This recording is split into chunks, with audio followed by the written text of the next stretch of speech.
मेरे प्यारे बच्चों नमस्कार। आप सभी को एसएससी सीजीएल 2024 सुपर सेट 1 में आप सभी का स्वागत है।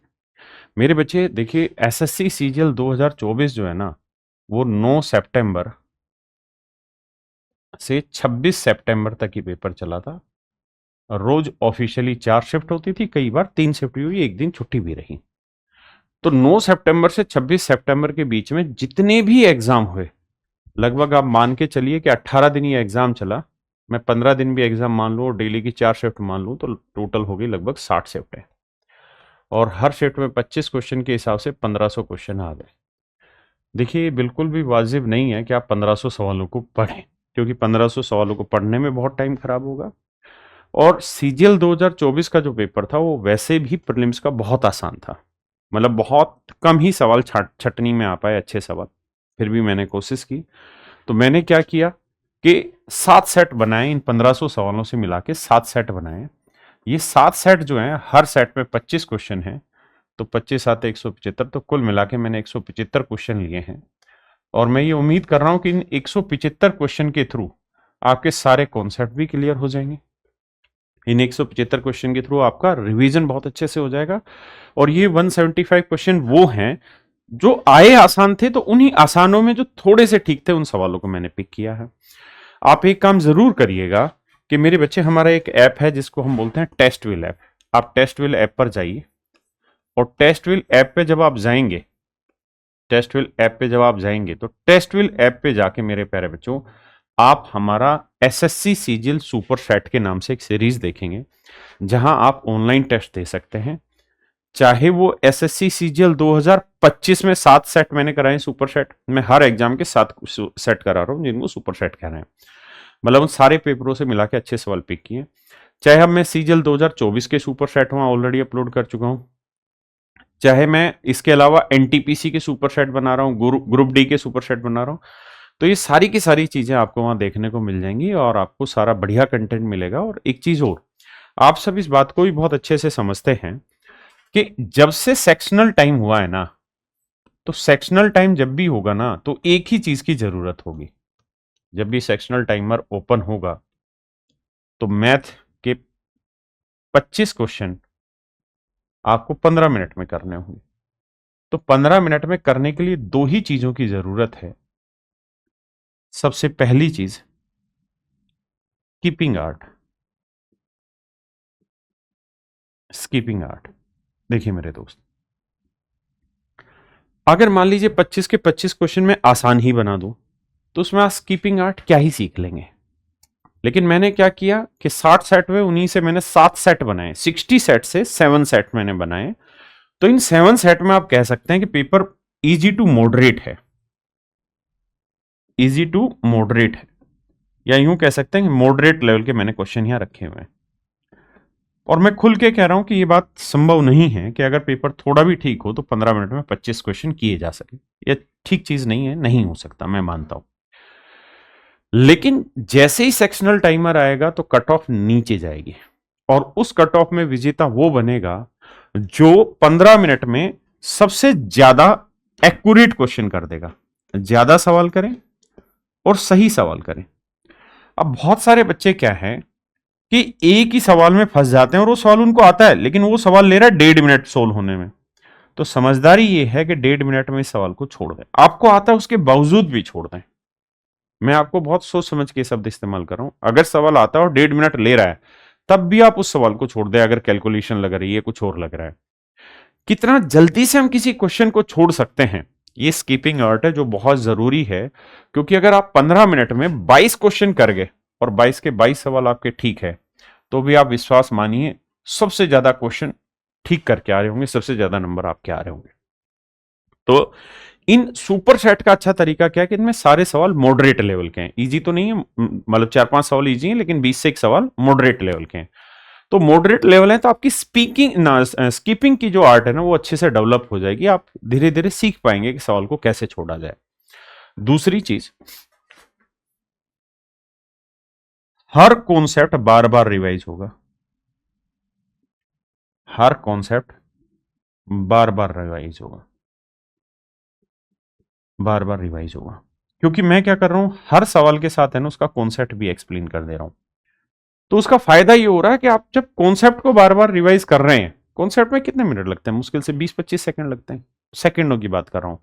तो अगर मैंने 5 सवालों के भी कॉन्सेप्ट एक्सप्लेन कर दिए तो 2-4-5 मिनट फालतू लग जाएगा, और इससे ज्यादा क्या होगा। लेकिन इसके थ्रू क्या होगा कि रिजल्ट याद हो जाएंगे, बार बार रिपीटेशन होगा उन्हीं कॉन्सेप्ट का, तो वो चीजें परमानेंट मेमोरी में सेट होंगी। तो मेरे बच्चे, ये जो सुपर सेट हैं ये आपके लिए बहुत हेल्पफुल हैं, और मैं उम्मीद करता हूं कि आपको पढ़ने के बाद इनमें मजा आएगा। आप आराम से इस सेट को देखिए, आराम से एक एक सवाल को समझिए, हर एक सवाल को पहले टेस्टविल ऐप पर जाकर टेस्ट दीजिए, टेस्ट में अपना स्कोर चेक करिए, फिर देखिए कि मैंने उन सवालों को किस तरह सोल्व किया है, और क्या मैं आपके नॉलेज में कुछ बढ़ोतरी कर पाया या आपके मेथड्स में कुछ एक्स्ट्रा जोड़ पाया। तो समझिए आप इस वीडियो को लाइक कर सकते हैं, आपका फायदा हुआ, आप चाहें तो इस वीडियो को शेयर भी कर सकते हैं। तो आइए मेरे बच्चे, अब सीधा पढ़ने पे चालू करते हैं। मेरे बच्चे, 13 सितंबर मॉर्निंग शिफ्ट का सवाल है। सवाल में कहा there are 2 pipes used to fill a tank and when operated together they can fill the tank in 20 minutes. कहता है एक टैंक को भरने के लिए 2 पाइप है, एक साथ जब भरते हैं तो 20 मिनट में भर देते हैं। कहता है यदि एक पाइप टैंक को दूसरे की तुलना में 2.5 गुना तेजी से भर रहा है, यानी ये पहला पाइप है, ये दूसरा पाइप है। कह रहा है एक पाइप दूसरे से 2.5 गुना तेज, 2.5 गुना का मतलब बना 5/2 गुना, मतलब इसकी एफिशिएंसी 2 है तो इसकी एफिशिएंसी 5 है। टैंक को भर सकता है। कहते हैं one pipe can fill the tank 2.5 time as quickly as the other. तो मेरे बच्चे ये आ गया इनके टाइम का रेशो। अब यहाँ कोई स्पेसिफिक मेंशन तो है नहीं कि ए और बी पाइप, मतलब कोई भी 2 पाइप ले रहे हैं। तो अगर एफिशिएंट टाइम का रेशो ये है तो एफिशिएंसी का रेशो उल्टा आना है 2-5। आपने कहा जी सही बात है, तो दोनों मिल जाएंगे तो 1 मिनट में 7 यूनिट भरेंगे, 20 मिनट में टंकी गायब, तो टोटल पानी हुआ इतना। अब सवाल में कह रहा है तेज पाइप अकेले टैंक को कितनी देर में भरेगा। तो तेज पाइप की एफिशिएंसी 5 है, तो 5 चौक 20, 7 चौक 28। तो मेरे प्यारे बच्चों, मेरा सही आंसर होगा 28। आए सवाल में कह रहा है कैफे में रमा ने अपने 7 दोस्तों के लिए 240 रुपए में ड्रिंक्स खरीदी। इसमें से उसने कुछ तो कॉफी खरीदी है भाई, और कुछ ब्लैक टी खरीदी है। जो कॉफी है मेरे बच्चे उसकी कीमत है 40 रुपए, और जो टी है उसकी कीमत है 30 रुपए। और कह रहा है सातों दोस्तों पे 240 रुपए खर्च किया। तो मान ले सातों के सातों ने कॉफी पी होती तो 280 का खर्चा आता, और सातों के सातों ने चाय पी होती तो 210 का खर्चा आता, जबकि खर्चा आया है 240 का मेरे राजा। तो जब घटाएंगे तो ये आया 40 और ये आया मेरे बच्चे 30, रेशियो लेंगे तो 3-4 आ गया। 30-40 का रेशियो 3-4, मतलब कॉफी 3 ने पी, 4 ने चाय पी। तो उसने पूछा कितने कप चाय खरीदे, तो मेरे बच्चे उसने 4 कप चाय खरीदी, है ना। सवाल मॉडरेट ही लेवल के हैं, कुछ जो अच्छे लेवल के सवाल है शिफ्ट वाइज, तो सारे ही मैं आपको कराने जा रहा हूं। सारे सवाल नहीं ले रहे, शिफ्ट वाइज सवाल ले रहे। कहता है A and B are the centres of 2 circle with radius 2 centimetre and 1 centimetre respectively each other. कहता भैया 2 सर्कल है, एक सर्कल की रेडियस है 2 सेंटीमीटर, ठीक है जी, एक सर्कल और है जिसकी रेडियस है 1 सेंटीमीटर। कहता है जी ये दोनों आपस में किसी लाइन ए बी से जुड़े हुए हैं। ये लेट से ए कोई पॉइंट है मेरे बच्चों, ये लेट से कोई बी पॉइंट है। कह रहा है जी ए बी की लेंथ 5 है, बहुत सुंदर। कहता है इस सर्कल की रेडियस 2 है, इस सर्कल की रेडियस मेरे बच्चे 1 है। अब कह रहा है कि जहां ए बी 5 सेंटीमीटर सी त्रिज्या वाला एक और दूसरा सर्कल है जिसकी रेडियस आर है, वो इन दोनों दूसरे आर सी त्रिज्या आर सेंटीमीटर वाले दूसरे वृत्त का केंद्र है, जो उपरोक्त दोनों वृत्तों में से प्रत्येक को बाह्य रूप से छूता है। कह रहा है बाबू एक और सर्कल है, और ये इतना खतरनाक सर्कल है कि दोनों को टच कर रहा है, दोनों को मेरे राजा टच कर रहा है। ऐसे समझो ये दोनों सर्कल को टच करने लग रहा है, और इसका जो सेंटर है मेरे प्यारे बच्चों ये सी है। कह रहा है जिसकी रेडियस निकाल के बताइए। तो मेरे बच्चे साथ के साथ वो ये भी कह रहा है कि ए सी बी जो है वो राइट एंगल बना रही है। ऐसा मैं नहीं, सवाल ने कहा कि ए सी बी 90 डिग्री बना रहा है। अगर मेरे बच्चे 90 डिग्री बना रहा है, राइट एंगल ट्रायंगल होगी, ट्रिपलेट लगाओ। तो सबसे बड़ी भुजा 5 है, ये वाली लेंथ 2 है, ये वाली लेंथ 1 है। तो आप कहेंगे सर 3 4 5 होता थी, 1 है तो इसे 2 रखो, 2 और 1 3, यहाँ 2 और 2 4, ट्रिपलेट सेट हो गया 3 4 5। तो मतलब इस सर्कल की रेडियस जो होगी वो 2 सेंटीमीटर। Option A. मेरे बच्चे अच्छे सवाल सच मायने में डीआई में है, जिन्हें हम रियल में कैलकुलेटिव कहते हैं। सवाल में कह रहा है the given bar graph shows the turnover of 5 companies. कहता है 5 कंपनियों का टर्नओवर दिखाता है। 17-18 को ब्लू से शो किया, 18-19 को पिंक से शो किया है, और 19-20 को बिल्कुल ही डार्कन कलर से शो किया हुआ है। अब हमसे पूछा क्या है, सवाल में हमसे ये पूछ रहा है कि वर्ष 2018-19 और 2019-20 के बीच सभी कंपनियों के औसत बिक्री टर्नओवर में क्या अंतर है। कह रहा है 18 से 19 और 19-20 इनके बीच में जितनी भी औसत बिक्री हुई है उसके औसत बिक्री टर्नओवर में अंतर बताइए। कौन कौन सा? 18-19, 19-20। तो मेरे राजा 18-19 का मतलब बना ये पिंक वाला, यानी ये जो रेडिस आपको दिखाई दे रहा है, और ये 19-20 जो हुआ ये सलेटी कलर वाला रंग, अगर आप देख पा रहे हैं वीडियो में। कहता है इनमें अंतर बताना है। तो भाई क्या करें अंतर निकालने का तरीका? अंतर और औसत अंतर निकालना है। कितनी कंपनियां? 1 2 3 4 5 कंपनियां, इसमें और इसमें। तो मेरे बच्चे हम क्या करते हैं, इसको आधार ले लेते हैं, इसको दूसरा हिस्सा ले लेते हैं। तो यहां देख रहे होंगे ये 250 है, ये 300 है, मतलब 250 और 300 के बीच में ये दूसरे वाला 50 ज्यादा है। ठीक है, यहां देखें ये मेरे बच्चे 350 है और ये 250 है, तो इसका मतलब हम यहां ये कह सकते हैं कि यहां 100 का माइनस है। यहां देखें तो ये मेरे बच्चे लाइन अगर आप देख पा रहे हो, इस बात को मैं समझाने की कोशिश करता हूं जूम करके, कि यहां अगर आप देखने की कोशिश करें तो ये लाइन और ये लाइन के बीच में है ये वाली वैल्यू, यानी ये पूरी वैल्यू नहीं है मेरे बच्चे, एग्जैक्ट वैल्यू नहीं है इस सवाल में। ठीक है, तो इसे हमें लेना होगा मेरे बच्चे 250 और 300 के बीच में, तो ये 275 लेंगे और ये 300 लेंगे, तो इसका मतलब ये वाली वैल्यू 25 ज्यादा है। यहां आते मेरे बच्चे, ये वाला जो लाइन है ये है 200, ये 200 वाली लाइन है मेरे बच्चे, और ये वाली जो लाइन है ये 300 वाली, तो यहां हम कहेंगे ये वाला डाटा 100 ज्यादा है। यहां बात करेंगे राजा बाबू, ये है 400, ये है 350, तो ये 50 कम है। आपने कहा हाँ सर मामला तो समझ में आ गया। तो मेरे बच्चे 50 कम 50 ज्यादा निमटा, 100 कम 100 ज्यादा निमटा, तो इन दोनों के अंतर जो आएगा मेरे बच्चे वो 25 का आएगा ओवरऑल। और उसने कहा औसत अंतर बताओ, तो कितनी कंपनियां? 1 2 3 4 5, तो 5 से भाग दे देंगे। इसका मतलब औसत अंतर जो निकल के आएगा मेरे बच्चे वो 5 आएगा। अब उसने आंसर के रूप में दिया यहां 5 करोड़, तो मेरे बच्चे ऑप्शन ए मेरा राइट आंसर है। ये 13 सितंबर मॉर्निंग शिफ्ट के क्वेश्चन है। क्या आप मेरी बात समझ पा रहे हैं? आइए मेरे बच्चे, ये जो सवाल है ये भी डीआई का क्वेश्चन है। सवाल में कह रहा था following table shows the sale in lakh rupees of 6 commodities in a provisional store from August 2012 से अक्टूबर 2012। कह रहा अगस्त सितंबर अक्टूबर तक का हर एक चीज का सेल दिखा रखा है। अब हमसे सवाल में क्या कह रहा है? कह रहा भाई अगस्त 2012 से अक्टूबर 2012 की अवधि के लिए ड्राई फ्रूट, चीनी और चावल की कुल संयुक्त बिक्री, चाय, दालों और आटे की कुल संयुक्त बिक्री का कितना परसेंट है। तो हमें पहले ड्राई फ्रूट, चीनी और चावल पकड़ने। तो देखो यार, ये ड्राई फ्रूट आ गया, ये चीनी आ गया और ये चावल आ गया। कहता हमें इनका टोटल प्रोडक्शन निकालना है। तो जोड़ोगे तो 7 2 9 और 5 14, 2 और 3 5 और 2 7 और 1 8, 84 आया भाई। यहां निकालोगे तो 8 2 10 7 17 हासिल 1, 4 4 8 4 12 और 1 13। यहां निकालोगे तो भैया 2 और 3 5 7 12 हासिल 1, 4 2 6 2 8 1 9 92। इन तीनों का हमें जोड़ करना है। तो देखो यार, जोड़ करोगे तो 9 7 2 9, 9 और 4 13 का 3 हासिल 1, 9 और 3 12, 12 और 8, 12 और 8 कितना हुआ भाई? 20 और 1 21 और 2 3। इसका मतलब ये हुआ मेरे बच्चे कि जो तीन चीजों की उसने बात की उनकी टोटल बिक्री है 313। अब कह रहा है कि चाय, दालों और आटे, यानी बाकी जो बच गए, चाय, दाल और आटे, इनकी बिक्री निकाल लो, इनकी बिक्री निकाल लो।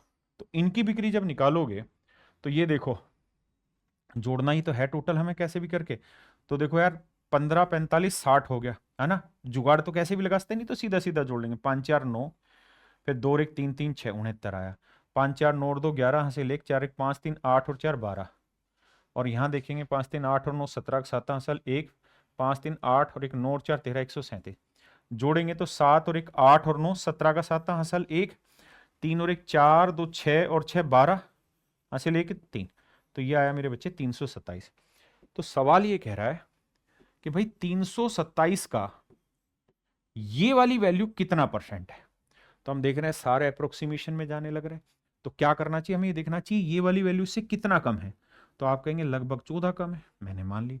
मेरे बच्चों मुझे बताओ 327 का 1% क्या होगा। तो आप कहेंगे 1% होगा 3.2 के आसपास लगभग। तो मेरे बच्चे 14 इसका कितना गुना है।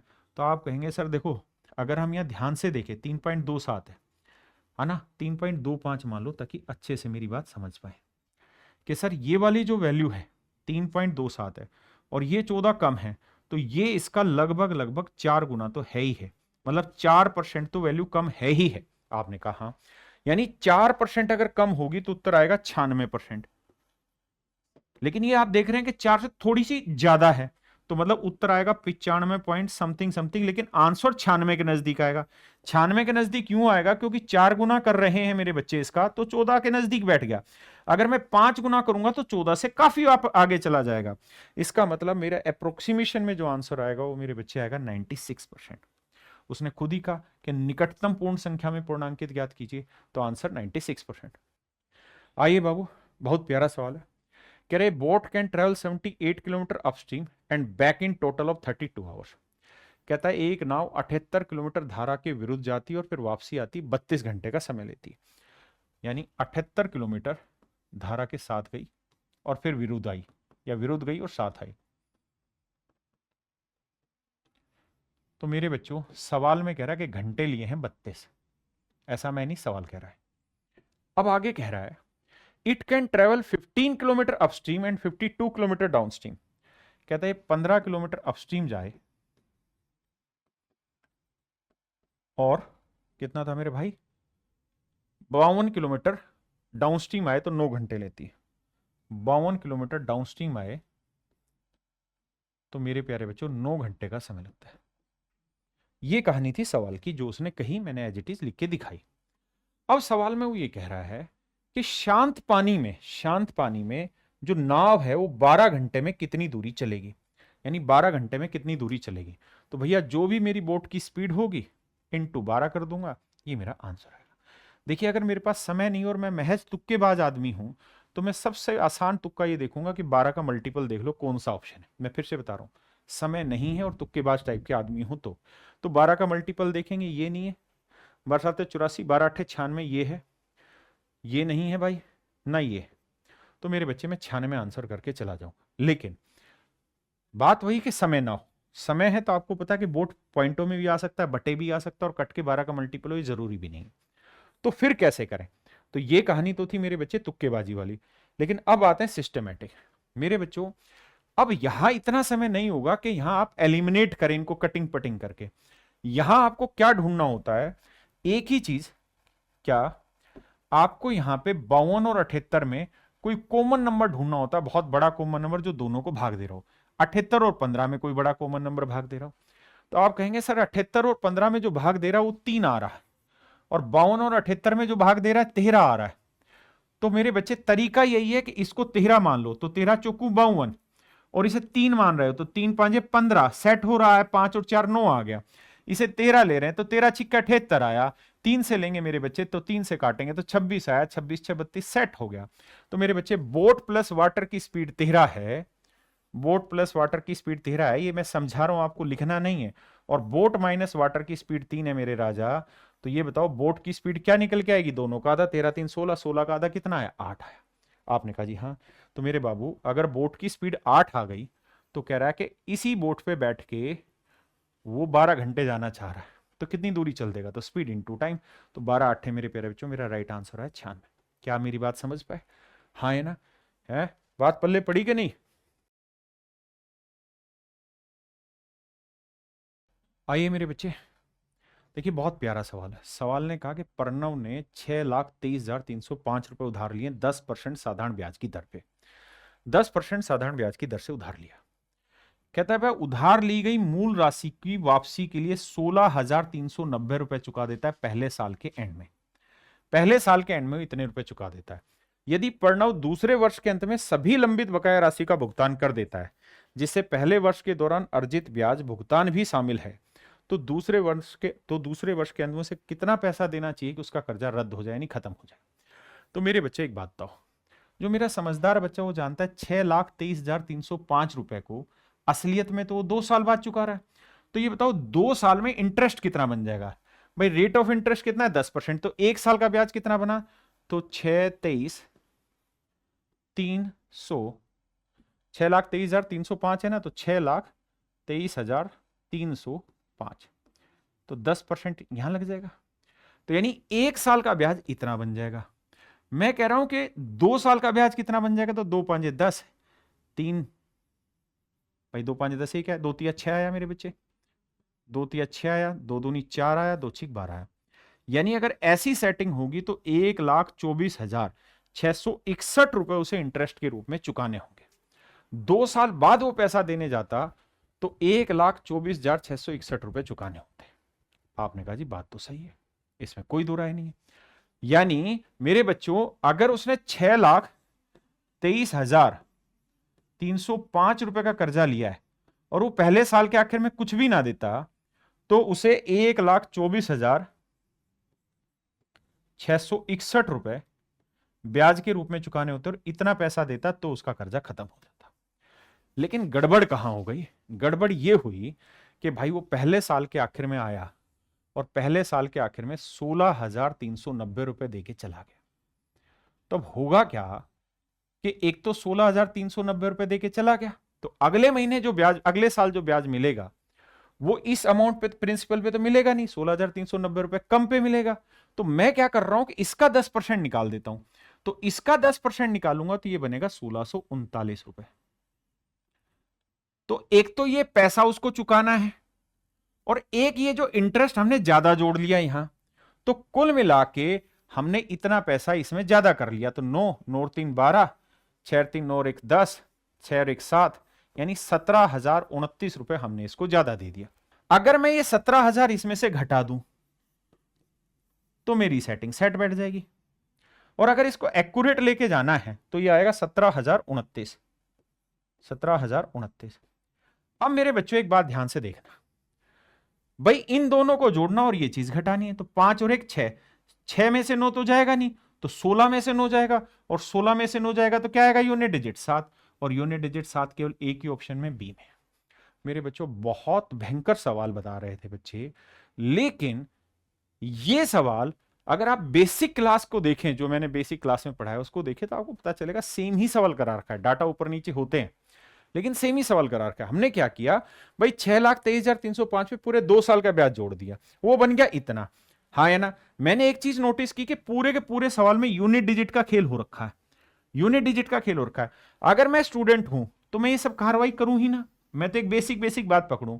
भाई 6,23,305 रुपए, ये तो है मेरा एक्चुअल में प्रिंसिपल। आपने कहा जी हाँ। अगर मैं ये कहूं कि इस पे 2 साल का ब्याज बताओ, तो भैया रेट ऑफ इंटरेस्ट कितनी हो गई? 10%। तो 10% से ब्याज जोड़ोगे तो 0.5 आएगा, लेकिन 2 साल करोगे तो 2 5 10, इसका मतलब इकाई का अंक 1 आएगा, यानी ये बन गया आपका इंटरेस्ट। बिल्कुल ठीक बात है। अब इसमें से जो कैलकुलेशन गड़बड़ कर दी वो ये कि 16,390 रुपए तो उसने पहले साल के आखिर में उतार दिए और उसका ब्याज हुआ 1639, यानी यूनिट डिजिट आया 9, यानी 9 यूनिट डिजिट का खेल आपको और समझना था। और फिर 5 और 1 6, 16 में से 9 गया 7, यानी मेरे बच्चे ऑप्शन बी मेरा राइट आंसर है। भाई मैं टीचर हूं, मुझे समझाना है, इसलिए मुझे स्टेप वाइज बताना पड़ रहा है। आप तो यूनिट डिजिट से उड़ाएंगे। देखिए बाबू कितना प्यारा सवाल दिए। सवाल में कह रहा है जी ये पिज्जा है, जिस पिज्जा को बैठ के आज आप मस्ती काट रहे हैं, ये पिज्जा है। कहता है इसका 1/4 हिस्सा उड़ा दिया गया, ऐसे 1/4 इसका उड़ा दिया गया। 21 सेंटीमीटर रेडियस है। भाई पूरे सर्कल की सरकमफ्रेंस क्या होनी है? 2πr, 22/7 गुना r, 21। अब आप ये बात भी जानते हैं कि आपने 1/4 हिस्सा उड़ा दिया तो 3/4 बचा। हाँ जी। अब ये तो आ गई मेरे बच्चे ये वाली सरकमफ्रेंस, लेकिन ये वाला जब हिस्सा उड़ा दिया आपने तो ये वाली सरकमफ्रेंस तो लेनी होगी, तो ये r हुई, ये भी r हुई, तो ये 2r और लेनी होगी, यानी 21 दूनी 42। ये मेरे प्यारे बच्चों मेरा राइट आंसर होगा, ये मेरा राइट आंसर होगा। कुछ है ही नहीं। ये 1 आया, 7 3 21, आपने यूनिट डिजिट पकड़ा, 3 एकम 3 3 9, 9 और 2 11, यानी जिसका इकाई का अंक 1 आएगा वो आंसर। ना तो ये आंसर ना ये आंसर, इन दोनों में से एक ढूंढना है। अब मेरे बच्चे आप ये बात भी जानते हैं कि ये 3 से भाग जा रहा है, ये भी 3 से भाग जाने लग रहा है, तो जो आंसर होगा वो 3 से भाग जाए। ये 3 से भाग जा रहा है, नहीं, 4 1 5 और 1 6 भाग जा रहा है, ऑप्शन सी आंसर। देखिए मेरे बच्चे, अब 13 सितंबर की सारे शिफ्ट यही थे। अब हम बात करें 26 सितंबर की। बहुत प्यारा सवाल, तूफानी सवाल, जो मैंने कहा कि कुछ सवाल ऑप्शन से ही टूटने। जैसे सवाल ने कहा एक कमरा है जिसमें कुछ आदमी हैं, कुछ कुर्सियां हैं। If on each chair only one person is seated, अगर हर कुर्सी पे केवल एक आदमी बैठे, then there is no chair for exactly one person, तो एक आदमी के लिए कोई कुर्सी नहीं बचती। मतलब वो ये कह रहा है कि अगर हर कुर्सी पे एक एक आदमी बैठेगा तो एक आदमी ऐसा होगा जिसके पास कुर्सियां ही नहीं होंगी। इसका मतलब ये हुआ कि जितनी कुर्सियां होंगी, जितनी चेयर होंगी, बेसिकली उससे एक ज्यादा आदमी होंगे। यानी अगर 10 कुर्सियां हैं तो आदमी 11 होंगे, क्योंकि एक एक हर कुर्सी पे एक एक आदमी बैठेगा, तभी तो एक आदमी बचा रह जाएगा बिना कुर्सियों के। हाँ, तो मेरे बच्चे अगर यहां 7 कुर्सियां हैं ना, मतलब सॉरी, तो मुझे कुर्सी खाली, तो कुर्सियों की संख्या ज्ञात करो। तो अगर 7 कुर्सियां हैं तो आदमी होंगे 8, 6 कुर्सियां हैं तो आदमी होंगे 7, 4 कुर्सियां हैं तो आदमी होंगे 5, और 3 कुर्सियां हैं तो आदमी होंगे 4। आपने कहा जी ठीक है। अब अगली लाइन में क्या कह रहा है? अब अगली लाइन में कह रहा है if on each chair 2 person set, कहता है अगर हर कुर्सी पे 2 आदमी बैठे तो एक कुर्सी खाली रह जाती है। तो मेरे बच्चे अगर 8 आदमी हैं और हर कुर्सी पे 2-2 आदमी बैठे तो कितनी कुर्सियां चाहिए? 4। तो भैया यहाँ तो 7 कुर्सियां थी, 4 के इनका अंतर, एक कुर्सी आ रहा है। सवाल में कह रहा है ना, तो एक कुर्सी खाली हो जाती, तो नहीं आ रहा, तो गलत है। मेरे बच्चे 7 आदमियों को 2-2 पे तो आप बैठा ही नहीं सकते। मेरी बात समझ रहे कि नहीं समझ रहे? 2 से भागे नहीं होना, तो ये मेरा आंसर नहीं है ना, मेरा ये आंसर है। अब 4 आदमी, अगर हर कुर्सी पे 2-2 बैठाओगे तो 4 आदमी बैठाने के लिए कितनी कुर्सियां चाहिए? 2। तो देखो 3 कुर्सियां और 2 कुर्सियां, एक कुर्सी बची रह गई, तो मेरा आंसर आ गया डी। बहुत प्यारा सवाल। आइए, कह रहा 2 successive percentage decrease of 25% each is by what percent less than 2 successive percent increase of 25% each. मेरे बच्चे ये सवाल मैंने इसलिए लिया क्योंकि इसकी लैंग्वेज में दम है। सवाल में कह रहा है 25% की 2 कार्मिक प्रतिशत कमी। कह रहा भाई 25% की हमने 2 सक्सेसिवली कमी की है। 25% की फ्रैक्शन होती है 1/4, माने 4 से 3 हुआ, 4 से 3 हुआ।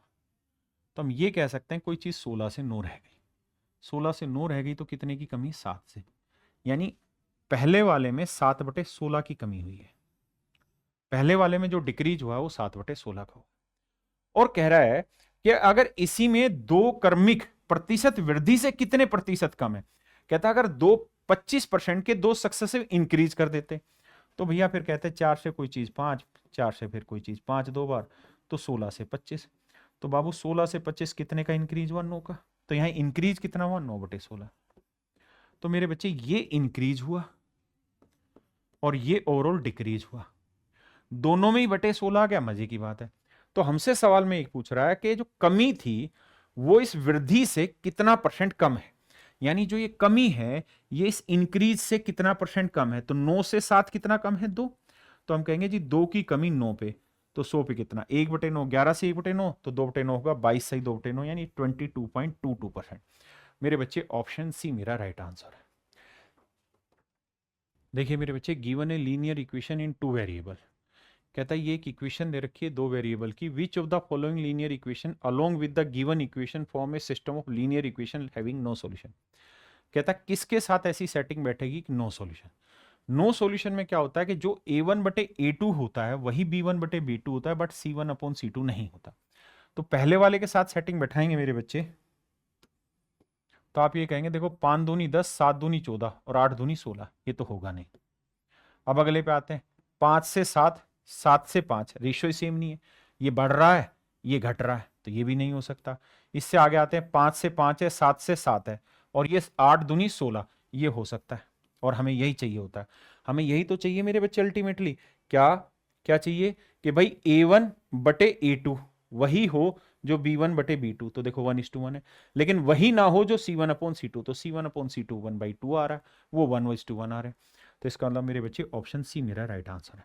भाई 3 ही होते हैं, यूनिक सॉल्यूशन जिसमें पहले वाला बराबर नहीं होता, नो सॉल्यूशन जिसमें आखिरी वाला बराबर नहीं होता, और एक मैनी सॉल्यूशन जो पैरेलल लाइन होते हैं जिसमें सारे बराबर होते हैं। देखिए मेरे बच्चे, क्वेश्चन नंबर 13 सवाल में कह रहा है दिल्ली, चेन्नई, मुंबई, कोलकाता का ग्राफ दिखाया हुआ है, कई लाखों इकाइयों के बारे में कहानी बता रहा है। अब सवाल में हमसे ये कह रहा है दो माफ करिए, 2019 से 2022 की अवधि के दौरान दिल्ली और कलकत्ता के में औसत उत्पादन के बीच का अनुपात क्या है? 2019 से 2022। तो मेरे बच्चे करना क्या है, दिल्ली है ब्लू कलर वाली, तो 2019 में है 600, दिख नहीं रहा होगा मैं इसलिए ऐसा कर रहा हूँ। यहाँ देखोगे तो 450, यहाँ देखोगे मेरे बच्चे तो ये आधी लाइन में 350, यहाँ देखोगे मेरे बच्चे तो ये आया 800, जोड़ोगे तो 0 5 5 10, 6 4 10 3 13, 13 और 8 21 और 1 22, 2200 आया। अब एक बात तो समझ में आ गई कि रेशियो में 11 आएगा ही आएगा, है ना, क्योंकि बाकी मल्टीपल दिख नहीं रहे तो 11, लेकिन 11 दो जगह है तो तुक्केबाजी नहीं कर सकते। अब आते हैं मेरे बच्चे कलकत्ता। कलकत्ता कौन सा, येलो कलर वाला। तो यहाँ है 500, यहाँ है 400, यहाँ है मेरे बच्चे 250, और यहाँ कलकत्ता पहुंचा दिया जी इसने 650। यहाँ जोड़ोगे मेरे बच्चे तो 6 2 8 9 4 13 और 5 18। बस तो अब समझ में आ गया, 11:9 मेरा आंसर होगा। तो ऑप्शन सी। तो डीआई इतनी टफ है नहीं, अभी तक के सवालों में जो बच्चे कह रहे थे आसान है। देखिए यार, ये पार्टनरशिप का क्वेश्चन है 26 सितंबर को, बहुत अच्छा सवाल है। सवाल में कह रहा है 3 व्यक्ति ए बी और सी, 3 व्यक्ति ए बी और सी 2:3:5 के अनुपात में पैसा लगाते हैं एक व्यवसाय में, और ये तय किया गया कि भाई जो भी प्रॉफिट होगा 9% दान दे देंगे। तो 9% दान तो 91% हिस्सा बचेगा।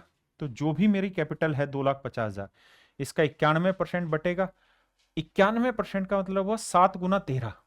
तो आप तुरंत देखिए कौन सा ऑप्शन 7 से भाग जा रहा है या 13 से जा रहा है, आपका आंसर आ जाएगा।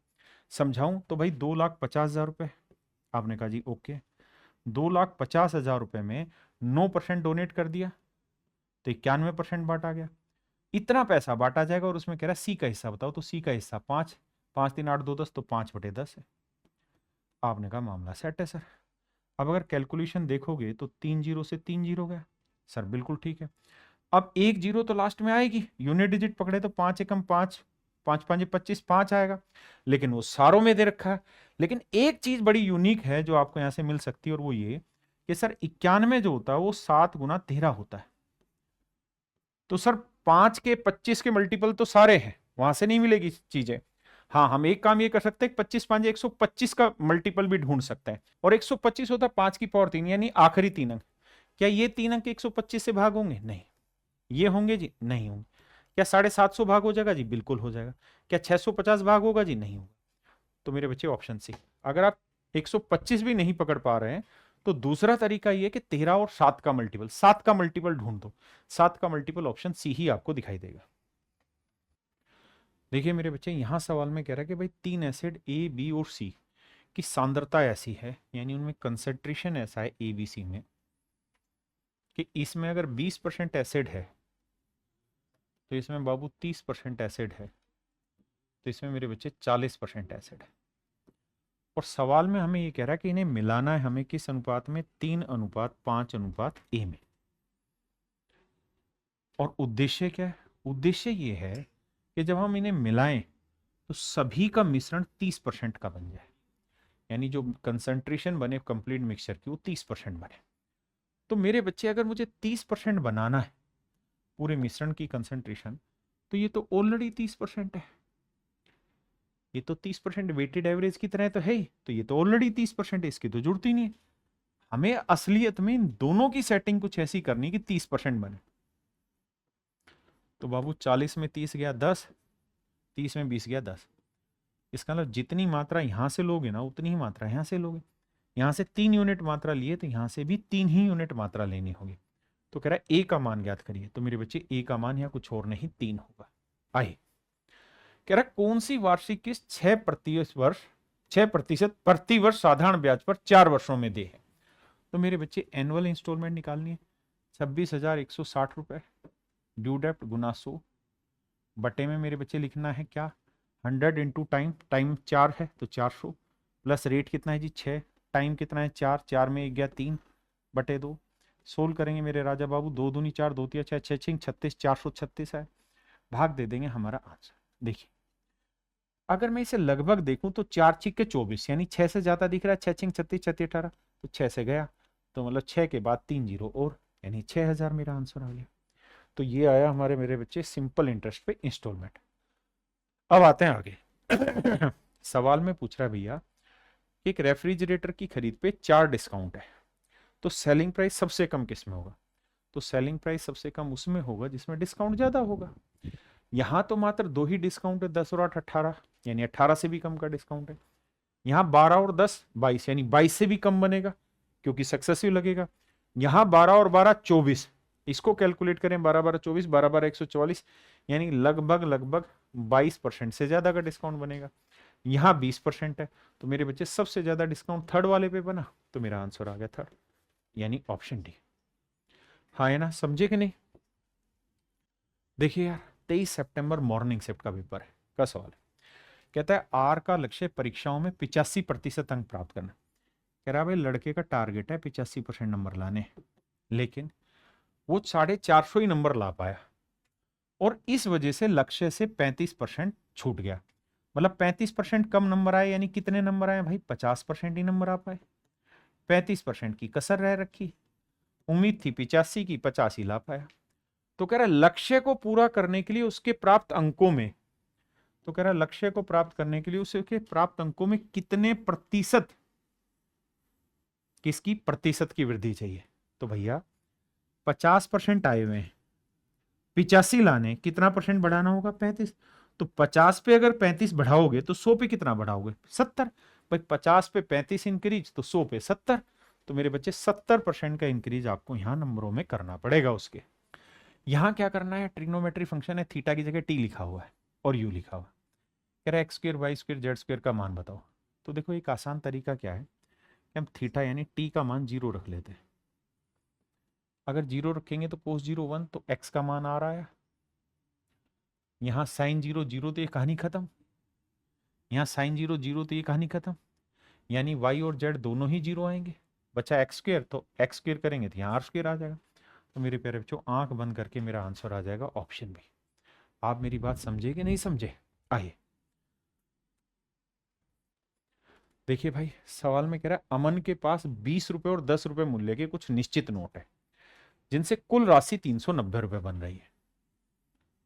यदि प्रत्येक प्रकार के नोटों की संख्या को आपस में बदल दिया जाए तो नई राशि पहले से 90 रुपए कम हो जाती है। 20 रुपए के मूल्य के नोटों की संख्या ज्ञात करो।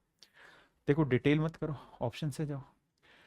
अगर 20 रुपए वाले 16 नोट है तो धन कितना बन जाएगा? 320। हाँ जी, बन कितना रहा था? 390, तो बचा कितना? 70। तो 70 रुपए 10 रुपए के नोटों से बनाओगे तो कितने नोट चाहिए? 7 नोट। अब कह रहा है जी ये संख्या पलट दो। कैसे? कि भाई 16 नोट तो हो गए 10 10 रुपए के, तो 160 रुपए बन गए, और 7 नोट हो गए 20 20 रुपए के, तो 140। तो कह रहा है जी धन जो बन रहा है वो 90 रुपए कम बना है। तो अब धन कितना बना? 140 और 160 300, और 390 से 90 कम बन रहा है, तो नहीं सेटिस्फाई हो गया। मतलब ऑप्शन ए मेरा राइट आंसर है। और ऐसा नहीं है कि मैंने कोई ऑप्शन ए का रत्ती भर भी चेंज किया, जो है एग्जैक्ट क्वेश्चन उठाया। अगर आप इसे डिटेल करना चाहते हैं तो आपको ऐसे मानना होगा 20 रुपए के एक्स सिक्के हैं या एक्स नोट है, 10 रुपए के वाई नोट है, तो धन बन रहा है 390। इसे पलट देंगे, 10 रुपए के एक्स नोट लें, 20 रुपए के वाई नोट लें, तो धन बन रहा है 300। अब इन सवालों को क्या करना होता है? एक बार दोनों को जोड़ना होता है, एक बार घटाना होता है, तो एक्स प्लस वाई आ जाता है, एक्स माइनस वाई आ जाता है। जो बच्चे मेरी क्लास में पढ़े हैं उनको पता है मैंने ऐसा सवाल कराया है। इन सवालों का एक ही तरीका बताया था आंख बंद करके, क्या कि भाई पहले कितना धन बना? 390। दूसरी बार कितना धन बना? 300। इन दोनों को जोड़ लो, तो जोड़ेंगे तो आएगा 690। 690 को इन दोनों सिक्कों की कीमत से भाग दे दो, 20 और 10 30। इसका मतलब टोटल सिक्कों की संख्या है 23। हाँ जी। और दूसरी बार क्या करो? इनका डिफरेंस निकालो। डिफरेंस कितना है? 90। इसे भी मेरे बच्चे इन दोनों संख्याओं के जोड़ से भाग दे दो। इन दोनों से ना सॉरी इन दोनों संख्याओं के डिफरेंस से भाग दे दो। तो डिफरेंस से भाग दो क्या आएगा? 9। इसका मतलब सिक्कों की संख्याओं में अंतर होगा 9 और सिक्कों की संख्याओं का योग होगा 23। यानी x प्लस वाई 23 है और x माइनस वाई 9 है। सोल्व करेंगे मेरे बच्चे, मेरा आंसर आ जाएगा निकल के। 23 और 9 का जोड़ करेंगे 32, 32 का आधा 16। डिटेल है ये। आइए, बहुत ही खूबसूरत सवाल लगा भाई मुझे। 23 सितंबर मॉर्निंग शिफ्ट का क्वेश्चन है, बहुत प्यारा सवाल लगा। क्या सवाल में ये कह रहा है कि भैया y का मान ज्ञात करिए। y क्या है? y एक परसेंटेज वैल्यू है, जो कीमत हमने बढ़ाई घटाई वो वाली वैल्यू। सवाल में कह रहा है भाई अमित और बिलाल करम से 1500 और 2000 रुपए का सामान खरीदते। अगर हमसे लास्ट में कंपैरिजन पूछा गया, परसेंटेज, रेशियो, फ्रैक्शन, तो हमें रियल वैल्यू नहीं लेनी। कह रहा 1500 और 2000 का माल खरीदना है, हमें इनका सिर्फ रेशियो लेना है। 5 3 15, 5 चौक 20, यानी हमें इन्हें 3:4 में मान लेना है। क्या मान लेना है? 3:4 में। यानी हमें मान लेना है कि भाई अमित ने कोई चीज 3 की खरीदी थी, तो बिलाल ने वो चीज 4 की खरीदी। परसेंटेज निकालना है, इसे 300 मान लो, इसे 400। कोई दिक्कत है जी? नहीं। अब कह रहा है जी क्या, कि जो अमित है वो अपनी चीज पे y% कीमत बढ़ा दे रहा है। तो 300 का y%, 3y, 100 का y% y, तो 300 का 3 गुना 3y। यानी यहां वो 3y बढ़ा के चीज बेच रहा, मतलब इतना उसे प्रॉफिट हो रहा है। जबकि बिलाल जो है वो क्या कर रहा है, वो ये कह रहा है जी अपनी चीज पे 2y% कीमत बढ़ा रहा है, 2y% बढ़ा रहा है और फिर y% का डिस्काउंट दे रहा है। तो इसका 2y% बढ़ाओगे तो 100 का 2y%, 2y, तो 400 का 8y। तो बढ़ की कीमत हो गई 400 जमा 8y।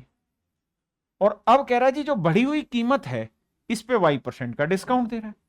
तो बाबू 400 का y% 4y बना, और 8y का y% निकालोगे तो -8y बटे 100 स्क्वायर आया।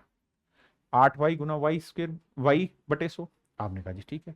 तो यानी जो कीमत 400 जमा 8y थी, अब उसमें इतने की कमी, तो घटाओगे तो 8y में 4y गया, तो बचेगा 4y। भाई 400 जमा 4y और -8y स्क्वायर बाई 100।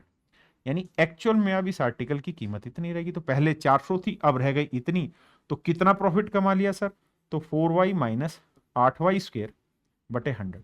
यानी सर जी इतने का प्रॉफिट यहां इसने कमा लिया, और इसने कितने का प्रॉफिट कमा लिया? 3y का। और कह क्या रहा है? कह ये रहा है कि भाई दोनों को सेम प्रॉफिट हुआ है। अगर दोनों को सेम प्रॉफिट हुआ है तो इक्वल कर लेंगे। अब क्या करो, अब कोई और फंक्शन तो दिख नहीं रहा, y पूरे में कॉमन लेके उड़ा दो। उड़ा दिया जी। 4 इधर लाया, कितना हुआ? 3। 1 आया। y किसके बराबर आ गया? 100/8 के। 100/8 का मतलब क्या होता है? 12.5%। इसका मतलब यहां जो रेट ऑफ y होगा वो 12.5% होगा। जिन बच्चों को y में दिक्कत है वो क्या करो, रेट अपनी तरफ से 10% मान लो। जैसे y माना ना, यहां y की जगह 10% ले लो, तो 300 का 30%। लेकिन बस ध्यान ये रखना, वो 10 यूनिट परसेंट मानते हैं हम अपनी तरफ से 10% मान लेंगे, गलत है। हम 10 यूनिट परसेंट मानेंगे। तो 10 यूनिट परसेंट निकालोगे तो 30 यूनिट प्रॉफिट होगा। ऐसे यहां निकालेंगे, कंपेयर करेंगे, वहां से यूनिट का गुना निकाल लेंगे। तो जो ठीक लगे वो मेथड आप चूज करिए। देखिए बाबू ध्यान से आइए सवाल पर। मेरे प्यारे बच्चों, डीआई का क्वेश्चन है, the following table shows the total candidate appeared and the number of candidate present in different exams. PQR 3 exam है भाई, इतने बच्चे टोटल थे और इतने इसमें से प्रेजेंट। अब मुझसे पूछ रहा study the table and answer the question. Question यहां पूछा गया है, कह रहा total denotes total candidate applied for centre and present denote candidate appeared in which year was the number of absentees the second highest in total of all centres. कहता है इन सारे centres में ये बताओ किस साल में जो हाईएस्ट एब्सेंटी हैं वो सेकंड नंबर पे थे। यानी सबसे ज्यादा एब्सेंटी नहीं, सेकंड नंबर के हाईएस्ट एब्सेंटी। तो यहां देखो मेरे बच्चे कितने एब्सेंटी हैं, यहाँ कितने एब्सेंटी है सर? यहाँ 3 एब्सेंटी है। यहाँ 56 से 45 कितने एब्सेंटी है सर? 11 एब्सेंटी है। यहाँ 55 से 50 कितने एब्सेंटी? 5। तो 5 और 3 8, 19 एब्सेंटी है 2016। यहाँ आते हैं जी, 5 हुए जी। यहाँ 75 से 55 10 हुए या 20 हुए? 20 हो गए सर। और यहाँ 45 से 40 5 हो गए, तो ये आ गया जी 30 एब्सेंटी। अब यहाँ देखने हैं कितने एब्सेंट है। 64 से 60 4, 65 से 45 ये 20 हो गया, और 65 से 55 10, तो ये हो गया जी 34। यहां से मोटा मोटा समझ में आ रहा है कि 16 आंसर नहीं होगा, 18 नहीं होगा, 17 ही होगा। 19 से देखते हैं तो 20 और 11, 84 और 72 12, 70 और 62 8, तो 12 8 20 और 11 31। अरे गड़बड़ हो सकती थी, ठीक कह रहे हो। 55 44 11 आया मेरे बच्चे, 80 और 66 का मेरे बच्चे 14 आया यहाँ पे, और 90 और 85 का 5 आया। तो देखो यार 14 और 5 19, 19 और 11 आया मेरे बच्चे कितना? 19 और 11 आया 30। तो हमसे पूछा सेकंड हाईएस्ट एब्सेंटी कहाँ है, तो सेकंड हाईएस्ट एब्सेंटी 2019। तो मेरे बच्चे मेरा आंसर होगा 2019। देखिए मेरे बच्चे, डीआई इतनी खतरनाक पूछ रखी है, मतलब हद से ज्यादा है। और सबसे मुश्किल काम क्या है कि डीआई को समझना के पूछ क्या रहा है। सवाल में कह रहा है कि read the given information and answer the questions that follows. The following table gives the percentage of marks obtained by 7 student in 6 different subject in examination. The number in bracket given the maximum marks. कहता है ये maximum marks के number है। अब अगली line में सवाल यहां से है, if someone secured all the highest score, कहता है अगर किसी बच्चे ने सारे हाईएस्ट स्कोर सिक्योर किए हैं, that have been obtained by some student और द अदर, कहता है एक बच्चे की बात हो सकती है, ज्यादा बच्चों की बात हो सकती है, मतलब जिन जिन बच्चों ने निकाला हर एक सब्जेक्ट में, as given in the table above, what would be the exact overall percentage. तो कहता है एग्जैक्ट ओवरऑल परसेंटेज स्कोर क्या होगा ऑब्टाइंड बाय दैट स्टूडेंट। कहता है इस छात्र द्वारा, यानी जिन्होंने सबसे ज्यादा नंबर लिए हैं सारे पेपरों में, उसके एवरेज स्कोर क्या होगा। देखिए मेरे बच्चों, हमें करना ये होगा कि हमें ये देखना पड़ेगा कि मैथ में सबसे ज्यादा नंबर किसके हैं जी, अमन के। कितने, 150 का 100%, 150, यानी मैथ में 150 नंबर वाला बच्चा हाईएस्ट था। केमिस्ट्री में सबसे ज्यादा नंबर किसके हैं जी, 80%, तो 130 का 80%, 13 8 104, 104 नंबर लाने वाला बच्चा हाईएस्ट था। यहां आते फिजिक्स में 90 सबसे बड़ा 90 ही है, तो 120 का 90%, 12 निम में 108, फिजिक्स में 108 नंबर लाने वाला बच्चा हाईएस्ट था। ज्योग्राफी में 95% वाला बच्चा हाईएस्ट है, तो 100 का 95 करोगे मेरे बच्चे 95। कैलकुलेशन आसान बना रहा है, डीआई लग रहा है बड़ा लेकिन है नहीं। अब यहां हाईएस्ट क्या है, 90%, तो 60 का 90%, नौछिक 54 नंबर वाला हाईएस्ट है। और लास्ट में मेरे बच्चे 40 में हाईएस्ट है 90%, तो भैया 90, 40 का 90%, 36। इन सबको जोड़ना होगा। 6 4 10 5 15, 15 और 8 23 और 4 27 का 7 हासिल 2, 2 और 5 7, 7 और 9 16, 16 और 5 21, 21 और 3 24, 3 और 2 5, यानी 547 नंबर आए हैं। अब मेरे बच्चों हमसे पूछा क्या था इस सवाल में, हमसे पूछा ये था exact overall percentage score obtain. तो मेरे भाई ये बताओ कि 547 नंबर इसको मिले हैं और 6 सब्जेक्ट थे। कितने सब्जेक्ट थे, 6। तो यहां जोड़ेंगे मेरे बच्चे तो 150, 130, 120, 120, 130, 250, 250, 150, 400 हो गया, 500 हो गया और 600 हो गया। तो सारे सब्जेक्टों का टोटल है मेरे बच्चे 600। कह रहा जी कितना परसेंट हुआ, 6 से काटेंगे मेरे बच्चे 91 सही 1/6, क्योंकि 6 निम 54, 6 कम 6, 91 सही 1/6% मेरा डायरेक्ट आंसर। देखिए यार यहाँ पे मेरे बच्चों बड़े ध्यान से मेरी बात को सुनिएगा। आप एक बात समझते हैं कि सर साइंस स्क्वायर ए प्लस साइंस स्क्वायर बी का जोड़ 1 होता है अगर ए प्लस बी का जोड़ 90 हो। यहां से मैं माइनस कॉमन ले दूं तो साइंस स्क्वायर ए प्लस साइंस स्क्वायर बी जोड़ 1 आया तो -1 आ गया। बिल्कुल ठीक है जी। अब 40 है कहीं रहा, तो साइंस स्क्वायर 40 और साइंस स्क्वायर 50 जोड़ 90 आया तो 1 आएगा, -1 आएगा क्योंकि माइनस काट रहे हैं। अब भैया 30 और 60 को सेट करोगे तो मेरे बच्चे इसका जोड़ 1 आया, लेकिन ये +1 आया। और साइंस स्क्वायर 45, साइंस स्क्वायर 45 जोड़ोगे तो इसका भी जोड़ 1 आया। तो सब कुछ कट के मेरे बच्चे आंसर क्या आ जाएगा, 0। तो ऑप्शन डी मेरा राइट आंसर। तो मेरे प्यारे बच्चों, उम्मीद है आपको ये सेट पढ़ के मजा आया होगा भाई। अगर आपको सच में बहुत अच्छा लगा है तो आप मेरे बारे में या कैरियर ऐप के बारे में किसी भी स्टूडेंट को बता सकते हैं, हमारे बैचेस के बारे में बता सकते हैं। मेरे लिए बहुत बड़ी चीज होगी। Thank you.